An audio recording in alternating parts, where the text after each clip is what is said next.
يا بنتي عيب عليكي، انا جوزي بقى زي الخاتم في صباعي. طبعا ده ما يقدرش ان هو يسمع مني طلب وما ينفذوش. كل كلمة بقولها على طول في نفس الوقت تتنفذ. لا لا لا طبعا، بس هو عارف ان هو لو ما نفذت الطلب اللي انا بطلبه روعة هتزعل، وهو مش بيحب ان انا ازعل. طبعا.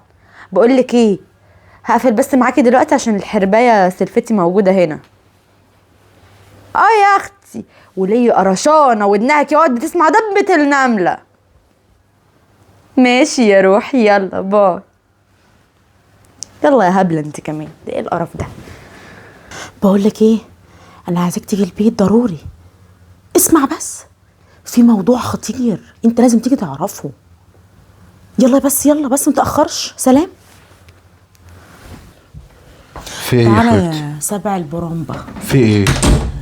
قال لي يا اخويا، لقيت مراتك معرفش بقى بتتكلم مع مين وتقول ده انا جوزي بقى زي الختم في صباعي.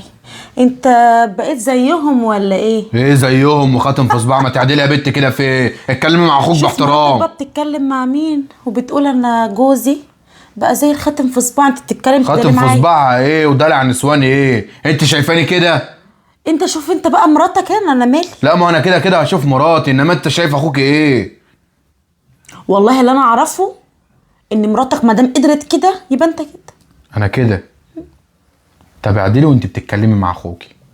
لما نشوف يا سبع البرومبا هتعمل مع مراتك. بطلي انت بس تبقى حرايق، وانا كده كده هعمل اللازم، ما تقلقيش. لما نشوف. بس حسك عينك تكوني بتتبلي عليها. ازاي يعني هتبال عليها ازاي؟ روح شوف بس هي كانت بتكلم مين وقالت عليك كده ليه. كانت بتكلم مين كمان؟ ما اعرفش، انا مالي. ما تشوفها يمسك تليفونها هشوفها بتكلم مين، انا مالي. انت مالك؟ صح، انت مالك. ماشي. ايه يا حبيبي؟ ايه؟ انا زي الخاتم في صباعك. ايه الكلام ده؟ ايه ده؟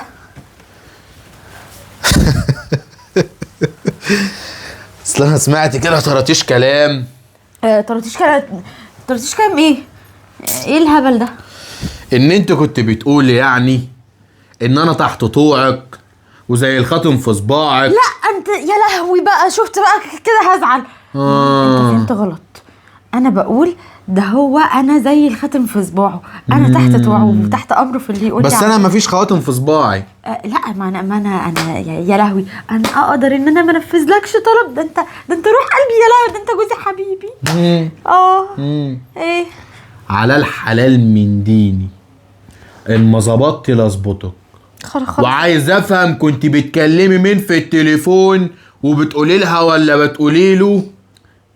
بقول له ايه انت كمان؟ دي البت ندى صاحبتي، وبعدين انا بقول لها كده عشان خلاص ندى على وش جواز، فبقول لها يا بت اتنصحي كده اهوت وخلي جوزك يحبك ويحترمك ويحافظ عليك عشان تبقي انت كده اهوت في نين نعيم ويحافظ عليكي. أيوة وعشان انت ما هو يقول لك على طلب لازم ان انت تنفذيه يا اختي. طبعا ما ينفعش انك ترفضي ابدا طلب لجوزك، ولا ايه؟ والله ايه عارفه، انا لولا عارف ان انت هبله وعبيطه ايوه كنت دلوقتي وديتك لبيت اخوك. بس انا مش هعمل كده، انا هجيب لك اخوك يفهمك، علشان خاطر لو اتكرر التاني انا مش هكلمه. مش هكلمه لو اتكرر التاني. ايدي اللي هتتكلم.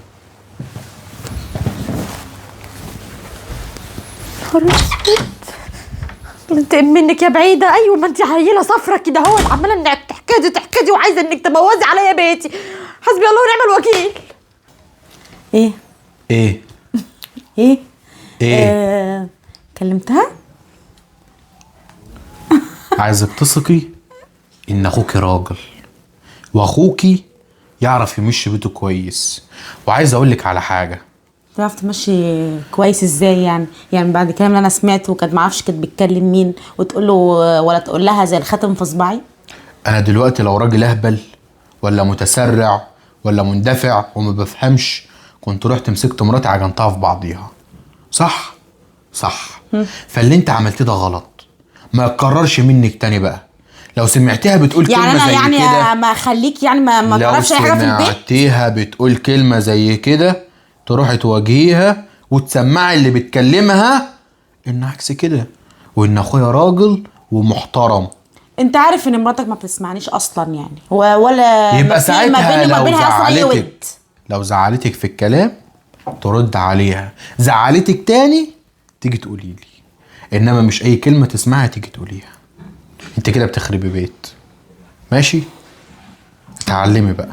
انا اسفه يا اخويا، بس انا ما فيش ما بيني وما بين مراتك اصلا اي ود ولا حتى اي كلام. وبعدين هي اصلا ما بتقبلنيش، بالعكس ده هي حتى كمان يعني بحس ان هي كمان مش قابلاني حتى، ومش يعني مش قابله حتى وجودي. روعه غلبانه وطيبه بس هبله، عايزه اللي تصاحبها. صاحبيها واكسبيها، بدل ما انتوا الاتنين قاعدين كل واحده في مكان، اقعدوا مع بعض وحكوا وجيبوا سيره الناس ونموا. انا عارف ان البنات بتحب الحاجات دي. بس برضو العيب برضو منك برضو يا اخويا، انك انت برضو معرفتش برضو تجمعني انا ومراتك، وان احنا حتى نتكلم مع بعض ولا حتى. ما انا بقول لك اهو، صاحبيها هي هبله وغلبانه، عايزه اللي تصاحبها، عايزه كل ما تعمل حاجه تقول لها واو يا حبيبتي تتجنن، بتحب اللي ايه اللي يتفشخر بحاجتها. ماشي؟ بس انا يا اخويا يعني ما اقصدش، بس هي. طيب انا ماشي على شغلي شويه واخوها هيجي لها، هكلمه في التليفون وهفهمه، تخش تعملي لهم كوبايتين شاي اول ما يجي، ولا ما تعمليش تخليكي قاعده هنا وتسمعي الكلام اللي هيتقال ما بينها هي واخوها وتبقي تقوله لي. ماشي؟ يا اخي انا ما كنتش هقصد ان انا اصلا اخرب بيتها ولا حاجه، بس هي اللي صفرة مش انا اللي صفرة. مين؟ ويلا يا ابني في ايه ايه يا اللي في ابني؟ ايه؟ هو ده اللي همك؟ ايه اللي انت عملتيه ده؟ ايه اللي انت عملتيه ده؟ وايه اللي عبده قاله لي ده؟ هو عبده قال لك؟ هو انا مجوزك عشان تصري ببيتك، ولا طلعت السرير على جوزك وهو؟ بنت الصفرة جوه، وطي صوتك. طب لما انت عامله حسابها بتعملي كده ليه؟ بتحكي مع الناس على جوزك ليه؟ يا اخويا اسمع بس، ده انا ما انت عارف يعني. تعالي بس كده تنيري ولا اقول لك؟ عايز ايه؟ قولي.